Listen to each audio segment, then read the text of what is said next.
Siz bu haqda eshitganmisiz? Marg'ilon shahri qadimda Osiyo va Yevropa qit'asini birlashtiruvchi muhim shahar bo'lgan. Qanday qilib deysizmi? Videoga like bosing, qiziq ma'lumotlar aytamiz.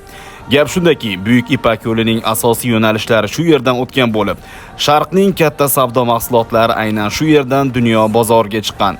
Marg'ilon shu bilan birgalikda ilm-fan, madaniyat, din sohalarida ham taniqli ulamolarni yetishtirib chiqargan zamin hisoblanadi. Hozir esa aynan mana shu zamonaviy Marg'ilonda o'z ish faoliyatini boshlagan Mini akademiya xususiy bog'chasi haqida aytmoqchimiz. Marg'ilon shahar sobiq 50-kollej yonida ochilgan yangi zamonaviy talablarga to'liq javob bera oladigan bog'cha qabulni boshladi. 3 mahal issiq ovqat, ko'plab foydali to'garaklar va albatta Marg'ilon shahar bo'ylab dastavka xizmati mavjud. Bu videoni marg'ilonlik tanishlaringizga yuborib qo'ying. Siz bu kabi qiziqarli videolarni boshqa ko'rmasligingiz mumkin agar qayerda qancha kanalga obuna bo'lmagan bo'lsangiz.